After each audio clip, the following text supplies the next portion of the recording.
Boa tarde, meu nome é Anderson Santos, é um prazer estar aqui conversando com vocês, pessoal da biotecnologia. Vez ou outra eu tenho um aluno meu lá fazendo um estágio ou um IC comigo lá e eu tenho um histórico muito bom dos alunos da biotecnologia, geralmente eles trabalham muito sério. Inclusive tem um de vocês, um egresso de vocês que acabou de formar em doutorado em bioinformática com o título simultâneo no Brasil e na França. E ele passou pela minha mão. Eu fui um dos que começou a encaminhá-lo nessa área e eu fico muito satisfeito. Então, para vocês verem que vocês têm muito potencial aí. Tá? Eu já vou dizer o nome, é o Vinícius Rovalho. Tá? Garoto muito bom. É, e eu, eu, eu venho de uma longa caminhada, vamos por assim dizer. Eu inicialmente, após terminar a minha graduação em computação, eu não quis a vida acadêmica de imediato. Então, eu me enveredei pelas empresas.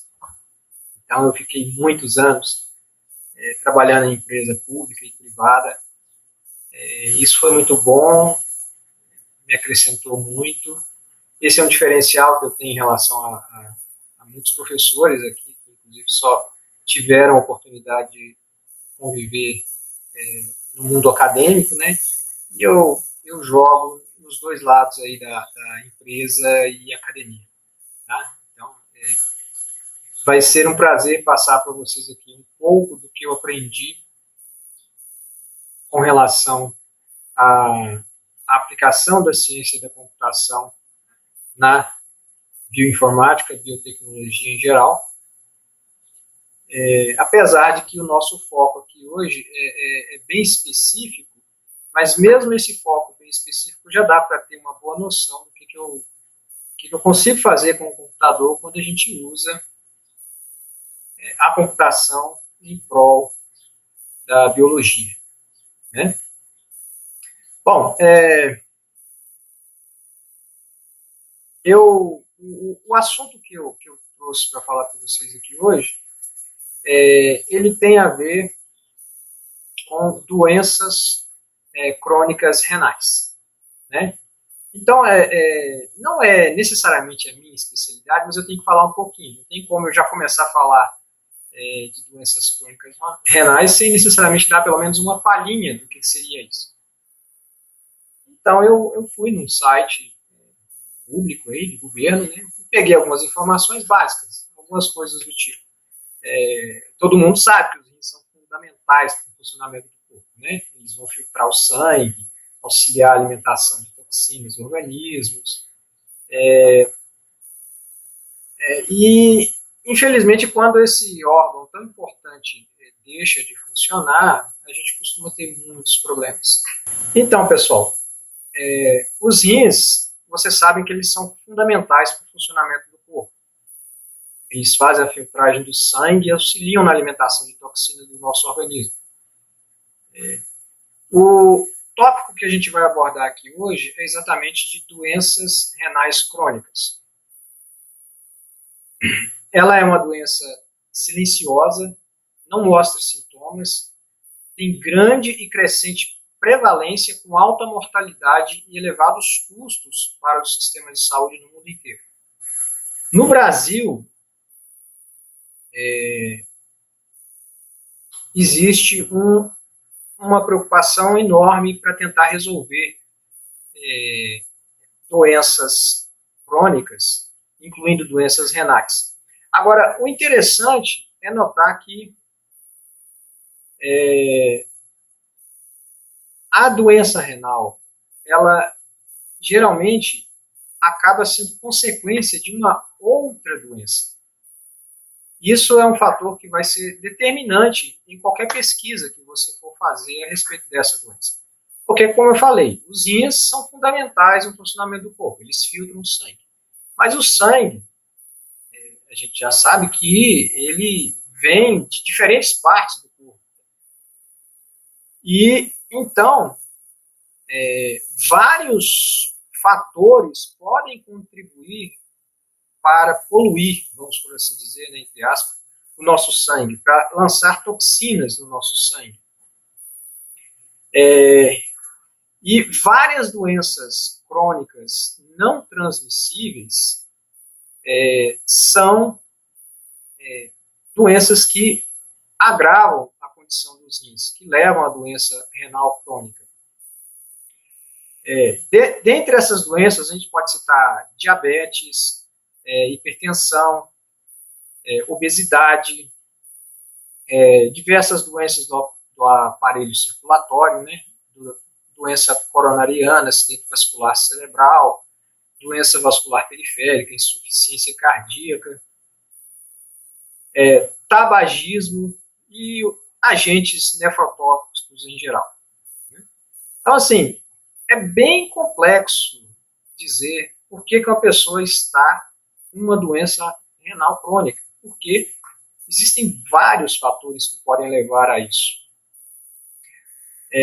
Também é sabido que os dois principais causadores da doença renal crônica são justamente a diabetes e a hipertensão. Tá? E a gente não tem muitos marcadores para tentar identificar essa doença. E é aí que surgiu a ideia desse projeto. A ideia desse projeto é utilizar tecnologias que nós temos aqui na UFO, inclusive, tá? Nós temos um acelerador de partículas, né? Que ele nos permite discriminar moléculas de uma substância que foi coletada de um paciente, por exemplo. E o fato da gente conseguir determinar essas moléculas ao nível do peso molecular nos permite diferenciar milhares de moléculas diferentes, e a nossa esperança é que a gente consiga identificar algumas moléculas que sejam marcadoras de uma doença renal crônica ainda no seu estágio inicial. E é interessante vocês perceberem o desafio dessa história, porque se a doença renal está no seu estágio inicial, aí vem aquela pergunta, né? Será que ela é causada pela diabetes? Será que a gente está identificando a diabetes na doença renal, que a gente está tentando, no teste da doença renal que a gente está pegando? Será que é hipertensão? Será que é obesidade? Então, assim, é um desafio grande dizer se a pessoa está ficando doente e por que ela está ficando doente. Né? Então, assim, isso remonta a dois tipos de problemas que a gente tem em inteligência artificial, aprendizado de máquina. Você pode construir um preditor para dizer está doente ou não está doente, ou você pode tentar construir um preditor para dizer não necessariamente se está ou não está, mas qual tipo da doença. Né? A gente já fez isso com algum grau de sucesso aqui para algumas outras doenças com as quais a gente trabalha. E eu esqueci de dizer, né, peço perdão, que esse trabalho está sendo feito no laboratório do Luiz Ricardo Goulart, né, e eu agradeço muito a oportunidade que ele me deu de poder participar das pesquisas dele. E eu sou uma dessas pessoas que fica lá fazendo análise dos dados, e eles coletam de pacientes aí afora, nesses hospitais aí de Uberlândia, né? Bom, interessante notar também que esse projeto para o qual vocês me convidaram para poder falar, ele prevê a coleta de uma quantidade que eu acho também desafiadora de amostras por paciente. Considerando as as características de está doente ou não está doente, e que tipo de doença, sem entrar no mérito de qual que é o causador da doença renal, como a gente já falou que podem ter várias causas, a gente vai coletar aproximadamente 300 amostras. 300 amostras, quando você fala em dados clínicos, pode parecer uma quantidade grande, mas só pelo fato da gente ter todas essas possíveis causas que levam à doença renal, eu ainda acho que 300 é uma quantidade pequena. Então, assim,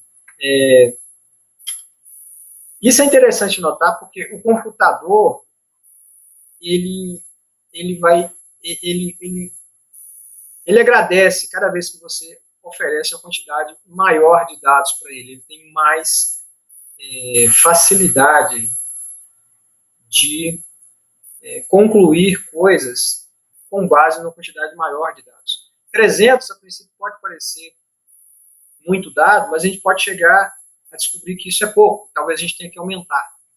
Tá? Ainda mais se a gente quiser ir na causa da doença. Está doente, mas doente por quê? Qual que seria a causa?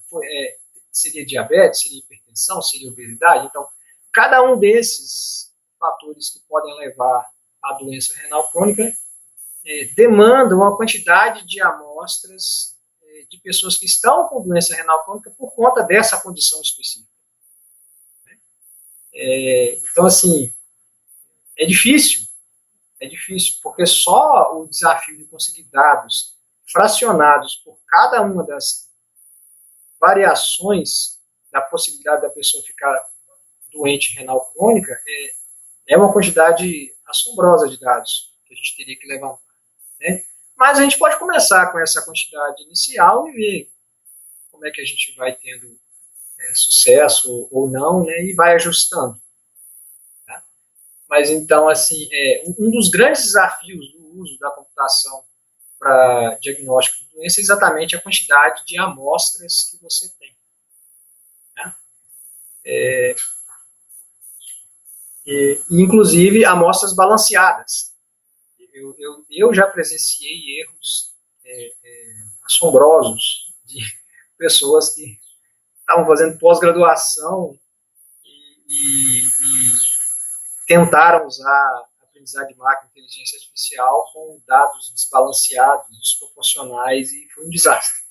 Então, assim, todo cuidado é pouco. Então, assim, o que a gente mais gasta tempo em diagnóstico de doenças via computador é trabalhando os dados. Se você não confia nos dados que você tem, você não vai conseguir nada.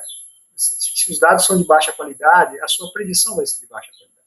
Então, quanto mais dados, com mais qualidade, melhor. Então, assim, rodar um programa de inteligência artificial é fácil. Qualquer um de vocês, eu ensino aqui, em 5 minutos, vocês vão instalar, conseguir alguns dados e rodar. Agora, como é que você vai dizer que você confia naquele resultado? Você só vai conseguir confiar naquele resultado se você gastou muito tempo fazendo curadoria, vendo se aquela amostra que você recebeu de fato é aquilo que te disseram. Que às vezes alguém te falou que aquilo está doente e não está. Eu já sofri muito com isso. Tá? E aí a gente tem que usar várias técnicas para tentar isolar dados que não são não tem o mesmo padrão de ocorrência daquele que é o esperado. Ou então a gente acaba descobrindo que aquilo é uma classe nova do problema, que a princípio não foi pensado. Então, assim, rodar programa é fácil, gente. Ninguém tem dificuldade de clicar no mouse e fazer o programa rodar. Agora, colocar os dados corretos para que você tenha confiança no resultado que vai sair, isso dá muito trabalho. A maior parte do trabalho que a gente faz em aprendizagem de máquina e inteligência artificial é polir os dados. Dado bom tem que ser igual diamante. Se tiver escuro igual carvão, não serve para nada. apesar de ser de carbono, né? Mas ninguém vai andar com um anel de carvão no meio da rua. Todo mundo gosta de ver a pedra brilhando e cintilante, né? Então, assim, um dos maiores desafios que a gente tem é esse, tá? Garimpar o dado, tratar o dado, classificar, garantir que aquilo que te falaram de fato procede. Isso é muito difícil. Tá? Bom, dito isso, eu passo para vocês uma amostra, um esquema de como é que funciona essa nossa história de predição, de fazer diagnóstico de doenças com base em aprendizagem de máquina e inteligência artificial. Esse esquema que eu estou mostrando aqui para vocês é super genérico, um macro esquema que se aplica a qualquer doença. Nesse caso aqui, a gente está falando de doença renal crônica, mas poderia ser qualquer coisa, tá? Qualquer doença. Inclusive, isso aqui foi aplicado em Covid também. Foi até uma patente que o Goulart gerou, ele me incluiu, né? Eu tive a felicidade de estar com ele desde o início do projeto. E, basicamente, o que a gente faz é o seguinte: coleta-se a amostra. Não interessa que a amostra pode ser de saliva, de sangue, etc. e tal. A gente passa isso na máquina do LC-MS. Vocês sabem que tem um LC-MS aqui na UFO, né? No laboratório Nano, né? Que é um laboratório multiusuário, ou seja, ele não é do Luiz Goulart, ele é da UFO e tem vários professores que colaboram para poder fazer o melhor uso possível do equipamento. Equipamento caro, demanda uma manutenção também cara, e assim por diante. Né? E o que que esse aparelho faz, gente? Eu não sei se vocês, quando fizeram vestibular, fizeram aqueles cálculozinhos, né, de um acelerador de partículas, assim, você coloca um próton, um elétron, coloca um átomo, acelera ele num campo magnético, ele vai ter um tempo de voo, aí com o tempo de voo você vai ter condições de saber a carga daquela partícula. Então é exatamente isso que o LC-MS faz. Ele vai acelerar uma partículas da amostra e, de acordo com o tempo de voo, né, o time of flight, o TOF aqui, né, ele vai emitir a estimativa do peso daquela partícula. Né? E aí, no final, você tem um padrão de partículas, de tempos de voo de partículas, que nos permite saber aproximadamente qual é a massa daquela partícula, daquela molécula que foi acelerada lá, né? Com precisão de várias casas decimais. Apesar das várias casas, geralmente a gente se atém a 3 ou 4, a gente não vai até a enésima. Né? E, geralmente, eu pintei esses tubinhos aqui com cores diferentes, dando a ideia de que são classes diferentes que a gente quer identificar. Então, tem uma classe da amostra que é vermelha, tem uma classe que é verde aqui e uma classe amarela. Então, para cada amostra, só que nesse instante a gente ainda não sabe. Não, perdão. Nesse instante a gente sabe. Né? A gente sabe que esses 4 aqui são vermelhos, esses 2 aqui e assim por diante. Quando a gente vai testar é que a gente não sabe. Né? Mas enquanto a gente está levantando os dados para fazer o treinamento, a gente sabe o que é cada uma daquelas coisas. E aí, a gente tem um arquivo de texto gerado para cada uma das amostras que foi coletada. Né? O que essas amostras armazenam, eu vou colocar uma outra tela aqui para vocês, rapidinho. Então, por exemplo, aqui eu tenho um conjunto de dados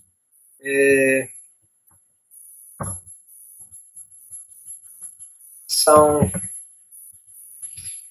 611 amostras de uma determinada doença, não vou entrar no mérito de qual doença que era, mas foram 611 amostras coletadas de pacientes, e cada uma dessas amostras sai com um conteúdo assim, ó, parecido com esse aqui, ó, onde você tem o dado de qual que é a massa molecular e o peso que foi estimado lá, né? Então, a gente vai ter essas medições aqui para todas as partículas que saíram daquela amostra. Tá? Então, a gente pode ter aqui, por exemplo, nesse conjunto de 611 amostras, por exemplo, a gente tinha 1.346 pesos moleculares possíveis. 1.346 moléculas possíveis. Tá? Não necessariamente cada amostra tinha essas 1.346. Um conjunto delas.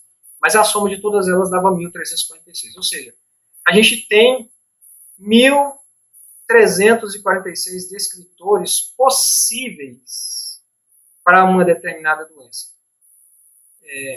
Para quem não entendeu o termo descritor, suponhamos que você queira fazer uma classificação, um descritor poderia ser qual que é a idade da pessoa, qual que é o sexo da pessoa, aí tem sexo, 2 possibilidades, ou 3, né, sei lá.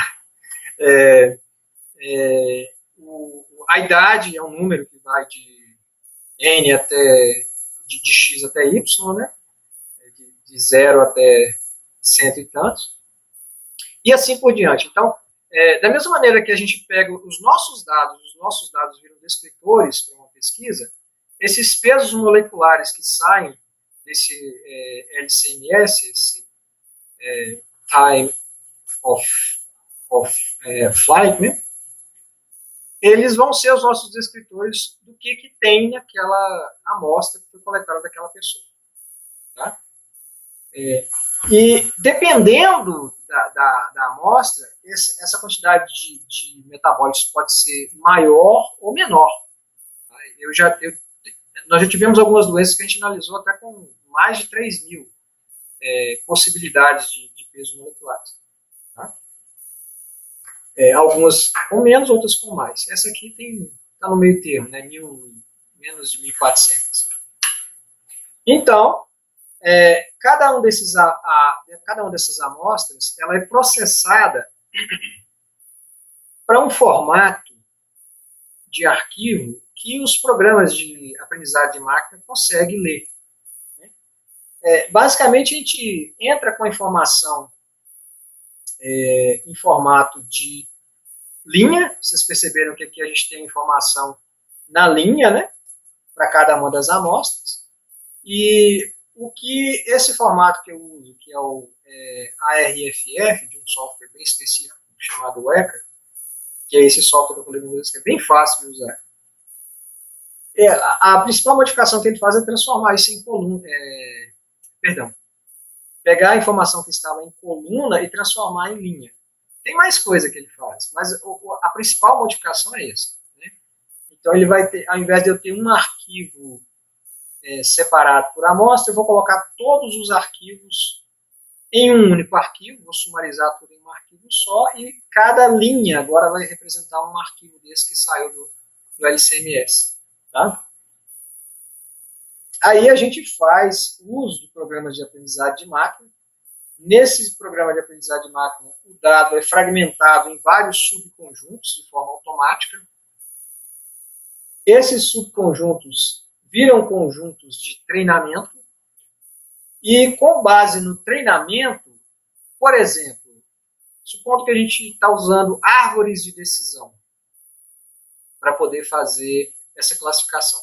Ou seja, tem vários algoritmos de aprendizagem de máquina. Rede neural é um, random forest é outro, árvore de decisão é outro. Uma random forest é derivada de árvore de decisão. Tá?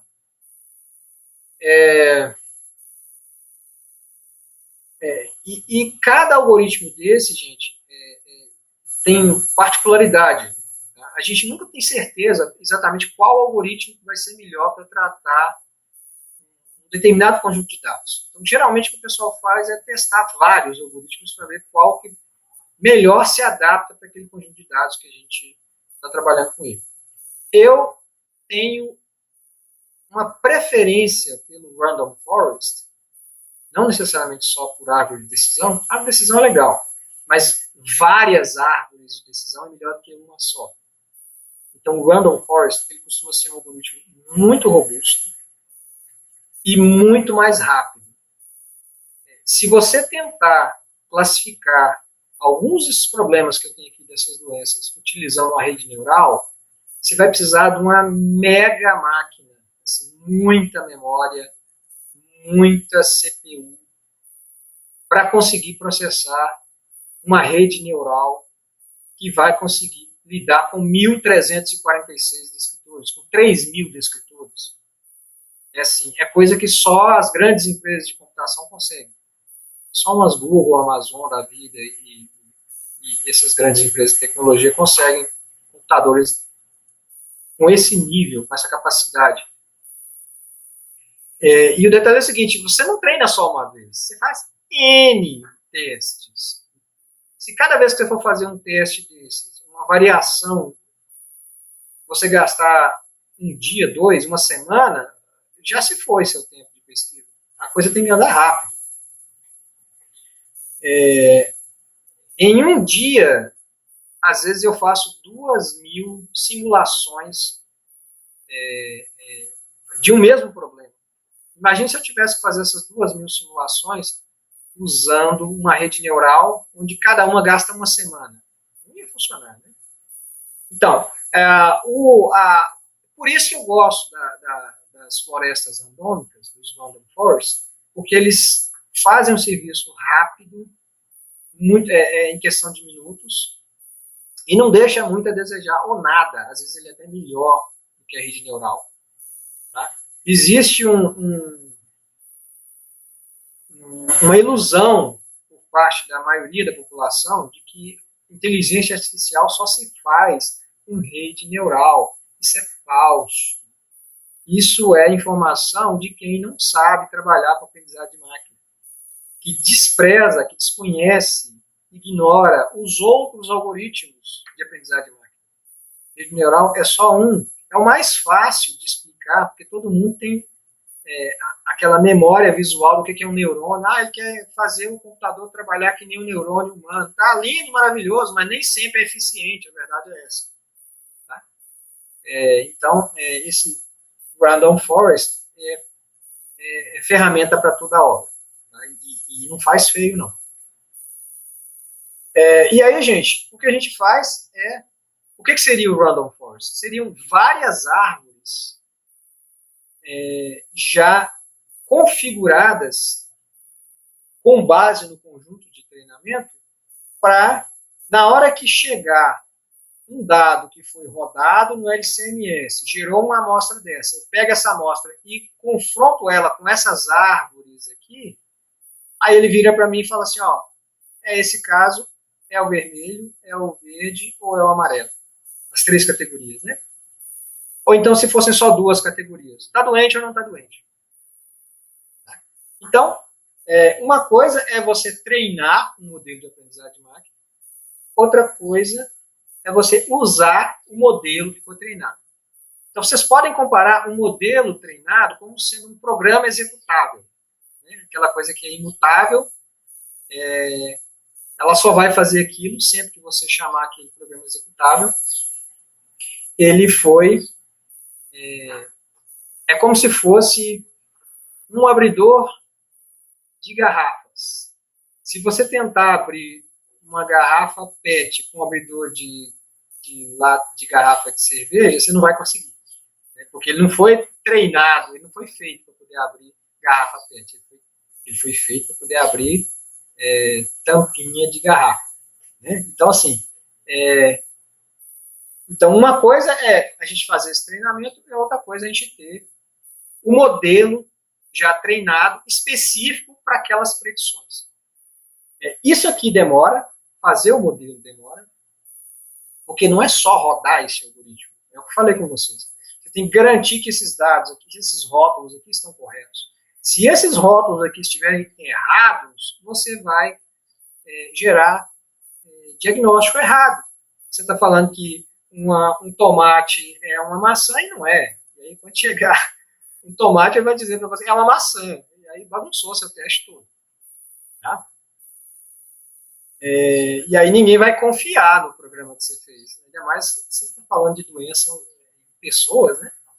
A credibilidade não vai lá embaixo.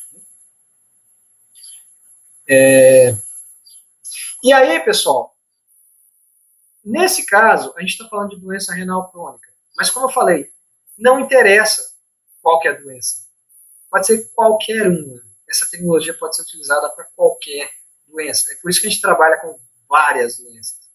É câncer, apneia do sono, é Covid, mais especificamente câncer de mama, né? E outras que eu não estou nem me lembrando mais, são tantas. E agora essa doença renal crônica.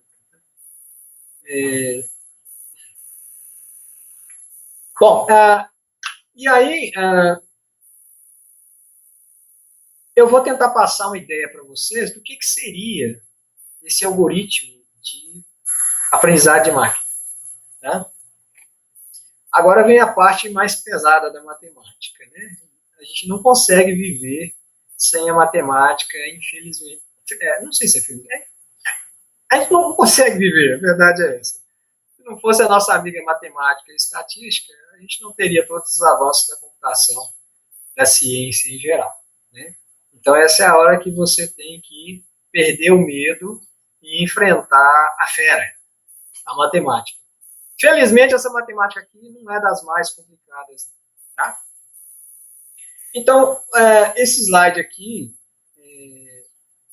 ele vai falar um pouquinho do que são árvores de decisão, que a gente usa com muita frequência em problemas de classificação de doenças, como é essa da doença renal, ou da Covid, ou de outras mais. E, como eu falei para vocês, a floresta randômica, ele é um algoritmo que evoluiu a partir das árvores de decisão. Então, não tem como eu explicar floresta randômica sem necessariamente falar de árvore de decisão. Então, eu vou explicar como é que se faz uma árvore de decisão e aí a gente extrapola para várias árvores de decisão, que é a história da floresta randômica. Tá? Ok, deixa eu colocar em modo de apresentação. Bom, então, a ideia básica é que a gente vai treinar um programa de computador para reconhecer alguns casos ou objetos, né, com base em alguns atributos, para poder dizer o que é aquela coisa. Depois, quando ela for confrontada com um dado que inicialmente não foi utilizado no treinamento. Isso é essencial. Se você apresentar para um programa de aprendizado de máquina uma informação que ele já conhece da etapa do treinamento, ele nunca vai errar. Tá? Então, assim, isso ele aprendeu com aquele dado, ele não vai errar aquele dado nunca mais. Se aparecer um dado próximo dele, a chance dele acertar é grande. Se for uma coisa muito diferente, ele vai errar. Então, é por isso que é importante a gente dividir em conjuntos de treinamento e conjuntos de teste. Você tem que separar uma parte dos seus dados para poder fazer teste, e aí você não toca naquele dado que você vai usar para fazer teste, e a outra quantidade de dados você usa para o treinamento. E depois, quando você for validar, se você tiver um terceiro conjunto de dados, é até melhor do que que o mesmo que você usou para fazer texto. Tá? Então, a gente vai ter que ter dados, atributos valorados, dados que tenham uma discriminação, seja contínua ou discreta, né, para poder a gente conseguir diferenciar aquelas classes de dados. E a gente tem que ter classes de saída padrão. Como, por exemplo, está doente ou não está doente? Ou é o tipo 1, tipo 2 ou tipo 3. Né? E dado suficiente. É o que eu falei com vocês. Às vezes as pessoas tentam fazer programas de aprendizado de máquina usando 20 dados negativos e 20 dados positivos. Meu Deus, que sofrência. Boa sorte. Eu duvido que ele vai conseguir, mas paciência, né? Então, aqui eu tenho um exemplo. Basicamente, eu tenho 4 atributos, que é a medição do clima, da temperatura, a umidade do ar e o vento. Tá? Aqui a gente está usando valores discretos. A gente não está usando números, a gente está usando nominal. Um exemplo nominal, para falar a verdade. Melhor do que discreto, um exemplo nominal. A gente poderia usar números também. Quando a gente usa números, a gente trabalha com base na média, se um valor foi acima ou abaixo da média daqueles dados que foram passados para a gente. Tá? Mas aqui não, aqui a gente vai usar exatamente se é igual ou diferente desses valores que estão aqui.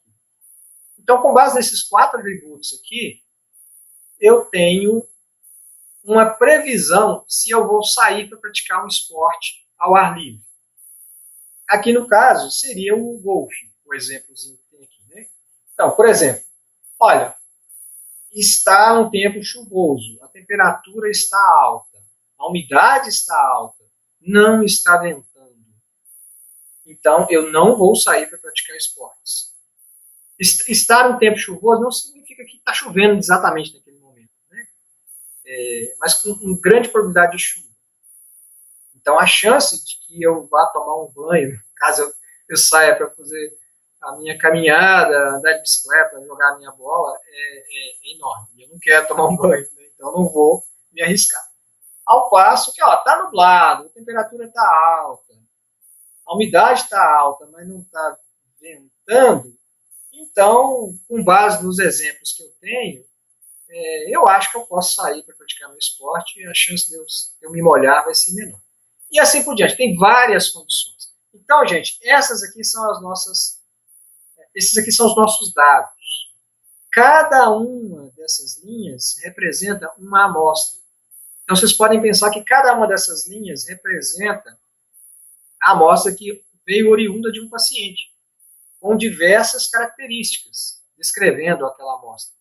No caso que eu mostrei para vocês, do LCMS, para um exemplo específico, a gente pode ter até 3.000 colunas. É uma tabela com 3.000 colunas, e no final está assim, está doente ou não está doente o resultado.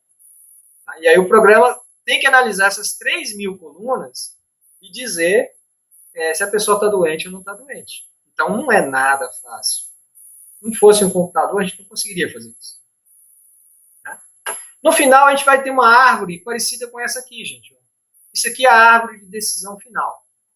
A árvore de decisão é uma coisa extremamente simples, não tão simples assim de ser construída, mas depois que ela está pronta, a execução dela é rápida demais. O computador só tem que percorrer prováveis caminhos nessa árvore de decisão para decidir se uma pessoa está doente ou não está doente. Tá? Para quem já fez alguma matéria de programação, uma árvore de decisão seria equivalente a uma estrutura de if, then, else aninhado. Um monte de if, then, else aninhado um deles outros. Se condição, então, se não, faça outra condição. Se a condição for verdadeira, faça a condição 1. Se não, faça a condição 2. Só que a condição 1 pode ser outra árvore de decisão. E a condição 2 da condição 1 pode ser outra árvore de decisão. É outro si, outro si. Então, é o si alinhado. Você tem um monte de sis alinhados. Essas árvores de decisão podem ficar enormes. Você pode ter árvore com milhares de nós, com milhares de ifs. Também impossíveis de serem executadas por um ser humano acompanhando no olho. Mas para o computador, ele faz assim. Não interessa o tamanho da árvore. Ele analisa essa árvore muito rápido. Não só essa árvore, ele analisa milhares de árvores como essa, muito grandes, muito rápido. Então, por isso que esse negócio é muito eficiente. Então, aqui no exemplo, seria basicamente assim, olha, vamos olhar primeiro, o dado que a gente vai olhar primeiro é o clima. O clima está ensolarado, ele pode estar ensolarado, pode estar nublado, ou pode estar com cara de chuva. Por acaso, se ele estiver apenas nublado, eu não preciso olhar mais nada. Como é que você sabe que você não precisa olhar mais nada? Aí vem a parte da matemática. Tá? Tem umas contazinhas que a gente faz nessa tabela aqui que me dá uma dica de que eu não preciso olhar mais nenhum dado, a não ser se está nublado, para eu poder concluir que eu posso sair para poder fazer a minha atividade física. Porém, se estiver ensolarado, eu ainda tenho que olhar uma outra condição. Está ventando? Se não está ventando, se é falso, então você pode sair para praticar a sua atividade física. Se estiver ventando, é melhor você não sair. E se estiver com cara de chuva? Então vamos olhar a umidade. A umidade está alta? Tá. Então, não recomendo você sair. A umidade está normal? Tá. Então você pode sair. Lógico que esse problema está extremamente simplificado. Ele é muito mais complexo que isso. É tanto que eu já adianto para vocês que essa árvorezinha de decisão aqui, ela não é assim, tão confiável assim. Tá? Ela é um toy. Se você tentar usar essa árvore aqui para decidir se você vai praticar exercício ou não, você corre o risco de se molhar. Tá? Eu já vou dizendo isso. Exceto nos dias atuais, né, que aqui em Rio Berlândia agora, Deus que me livre. 12% de umidade do ar. Né? Mas assim, a gente poderia ter fornecido colunas de dados adicionais, uma quantidade maior de dados, e a gente teria um alto grau de probabilidade de acertar uma árvore mais bem trabalhada. E como é que a gente chega à conclusão que depois de eu olhar o clima, eu tenho que olhar o vento? No caso de estar ensolarado. Então, isso é a matemática. Eu tenho umas contas matemáticas que a gente faz para saber o próximo atributo que eu tenho que olhar depois que eu olhar o clima é o vento. No caso de estar ensolarado. No caso de estar chuvoso, o próximo atributo que eu tenho que olhar é a umidade. No caso de estar nublado, eu não preciso olhar mais nada. Eu já sei a resposta. Tá? Os princípios que a gente usa para poder fazer essa conta matemática são entropia e ganho de informação. Tá? Entropia é essa entropia que vocês estudam também. Tá? E ganho de informação é uma coisa relativa à entropia, que seria o quanto que eu vou melhorar a estrutura desses meus dados caso eu remova parte da entropia dele. Tá? Então, a fórmula de ganho de informação parte primeiro pelo cálculo da entropia. A fórmula da entropia é essa aqui, ou seja,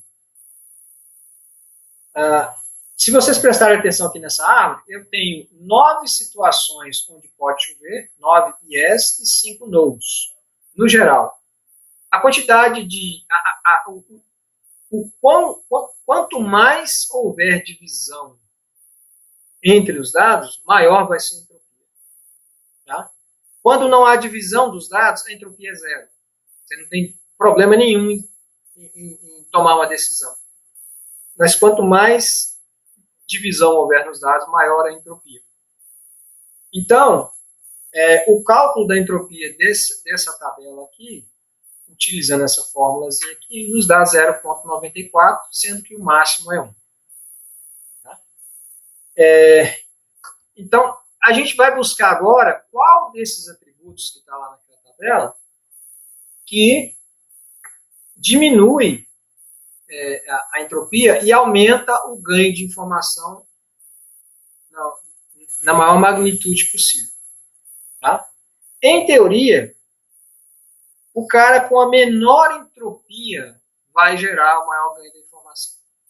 Tá? Ou seja, se a gente for simplificar, colocar em palavras mundanas, seria algo do tipo: o que bagunça menos é o preferido para estar no topo da árvore, ou nos nós de maior altitude da árvore, na posição mais alta da árvore.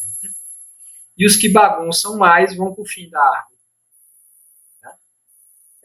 Então, aqui eu tenho um exemplo onde a gente fez o cálculo do ganho de informação. Então, eu não vou entrar muito no detalhe, que o tempo não vai me permitir, mas a gente separou cada um daqueles dados, né? O clima, a temperatura, a umidade e o vento, separou a quantidade de yes ou no's que tinha naquela tabela, dizendo que vale a pena sair para praticar o esporte ou não vale a pena sair para praticar o esporte. E usando aquelas formulazinhas lá, a gente chegou à conclusão que o que nos dava o maior ganho de informação era o clima. Olhar para o clima, ele nos dava o maior ganho de informação. Aqui a gente está vendo um ganho de 0,247 aqui, 247. Os outros davam ganhos menores. Então, como o ganho maior foi dado pelo clima, é por isso que ele vai ser o primeiro atributo desses meus 4. E se fossem 3.000 atributos, ele seria o primeiro dos 3.000 atributos a fazer parte da minha árvore de decisão para poder classificar esse problema. Tá? Então, fazendo contas como essas que vocês estão vendo aqui, e nada mais, nada menos é essa formulazinha aplicada aqui, a gente consegue chegar nesses números e, com base no cálculo desses números, a gente sabe qual que é o atributo que está mais contribuindo para organizar melhor o dado, caso ele fique no topo da árvore. Tá? Então, por isso, o nosso primeiro nó vai ser a decisão do clima. Tá? Só que quando a gente escolhe o clima, a gente ainda tem 3 subdivisões aqui. Ó. O clima pode estar ensolarado, nublado, com cara de chuva. Né? Então, agora a gente vai fazer o que a gente chama em computação de recursão. O que é recursão? O mesmo tratamento que a gente fez para descobrir que o clima era a primeira variável, a gente vai fazer com as demais variáveis, com as outras 3 variáveis, dada a condição que o clima é ensolarado, que o clima é nublado ou que o clima é chuvoso. Então, assim, a gente vai pegar um pedaço, uma quantidade menor de dados e fazer o mesmo tratamento que a gente fez aqui atrás. Vocês viram que a gente dividiu a tabela inteira nessas 4 tabelas. E aí chegou na condição do clima.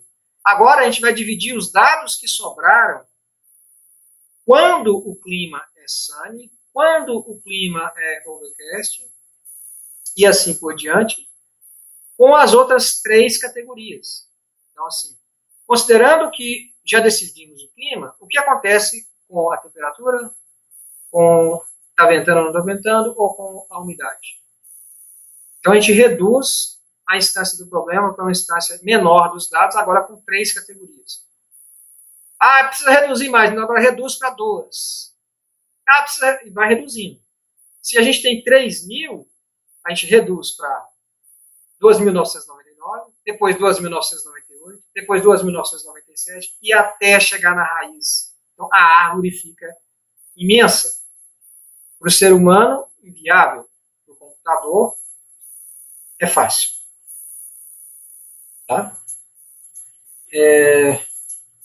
Bom, e aí, no caso, quando a entropia é zero, a gente não tem mais dúvida. Lembra que eu falei para vocês, né? Quanto mais a gente dividir o dado, mais entropia a gente, menos entropia, mais entropia a gente tem. Quanto menos dividir, menos. Então, nesse caso aqui, todas essas situações de quando estava nublado, o overcast, eram yes. Não tinha nenhuma overcast que tinha um no aqui. Eram tudo yes. Então, não tenho dúvida. Não tem que olhar mais nenhuma categoria. Então, se estiver nublado, é yes, não se conversa mais sobre isso. A entropia é zero. Agora, se a entropia não for zero, como é o caso do Sunny aqui, né, eu vou ter que olhar qual dessas três outras colunas vão deixar a entropia, vai me gerar um ganho de informação maior.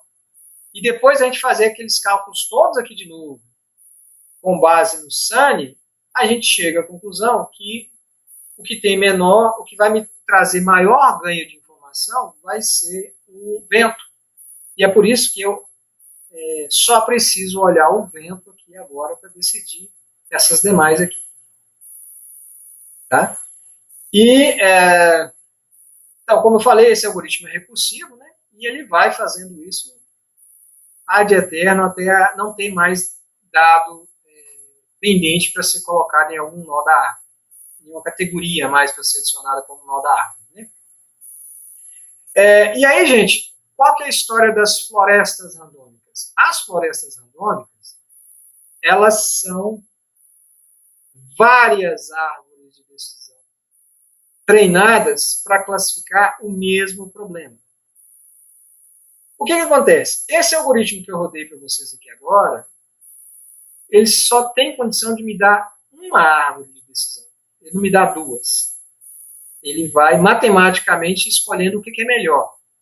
E a escolha do que é melhor não muda. Ela é determinística. Só se eu mudar os dados, mudar as colunas, aí vai mudar.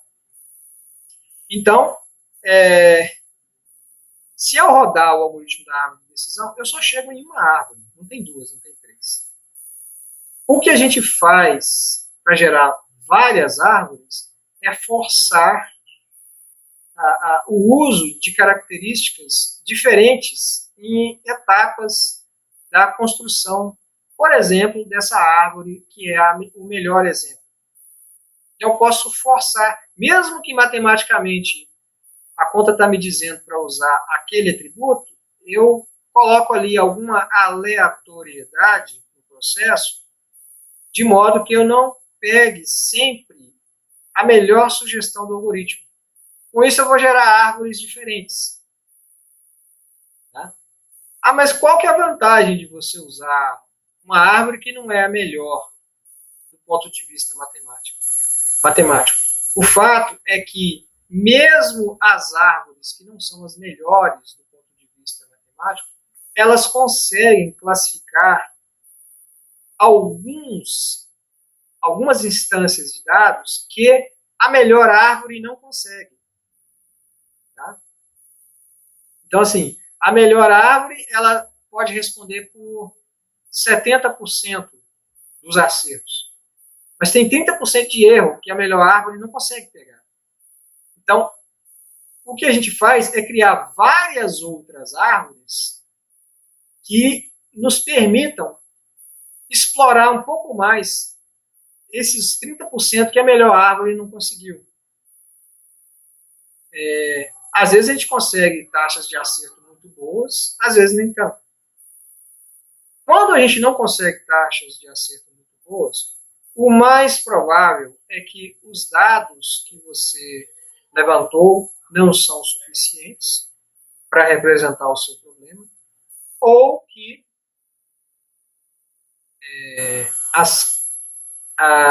os atributos que você escolheu para representar os dados não sejam os mais aconselhados. Às vezes as duas coisas. Né? Então, assim, tem gente que acha que programas de aprendizagem de máquina, inteligência artificial, porque eles são sinônimos da mesma coisa praticamente, pelo menos hoje em dia ainda é. Né? Mas isso é outro assunto. e eles são infalíveis, que eles são o melhor que há, etc. E tal. Mas a verdade é que a gente só parte para uma situação dessa quando a gente não consegue um processo determinístico para classificar um problema. Quando a classificação de forma determinística é impossível, ou ainda que seja possível, mas ninguém descobriu ainda qual é o processo determinístico, a melhor chance que a gente tem é usar um programa de aprendizagem de máquina.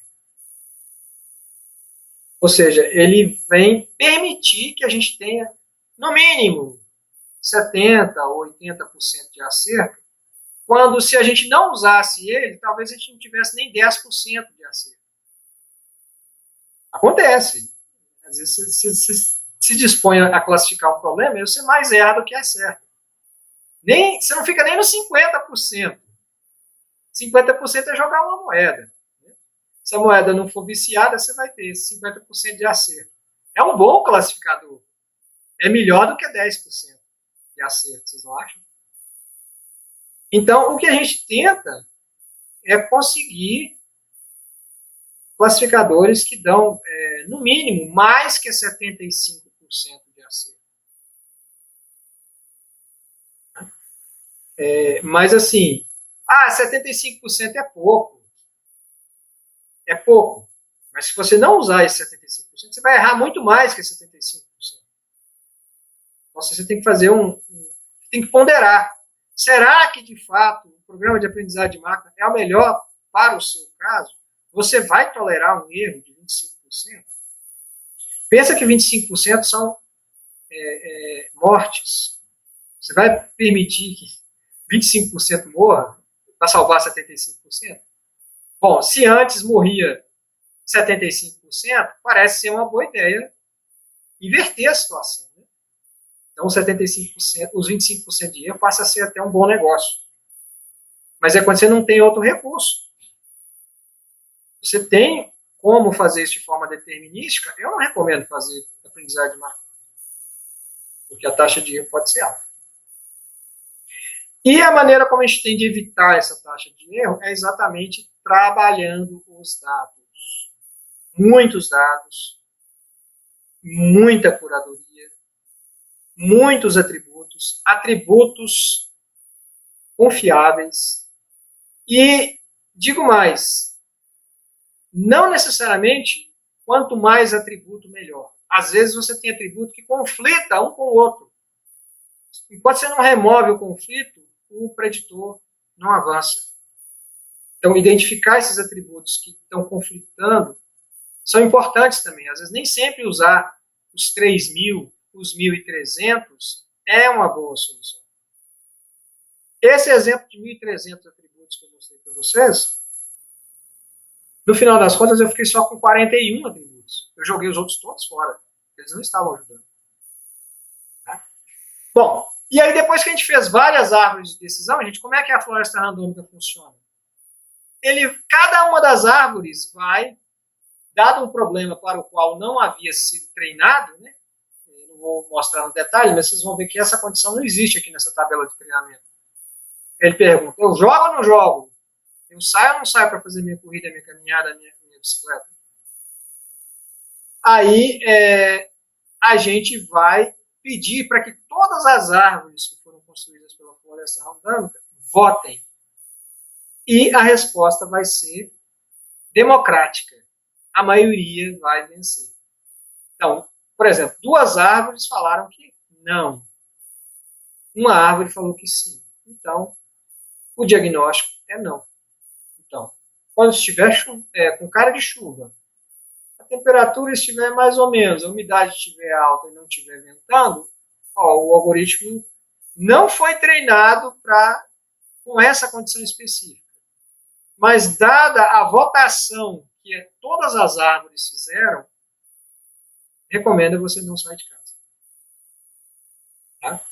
No caso da doença crônica, provavelmente essa pessoa está com doença. Ou não está com a doença. Né?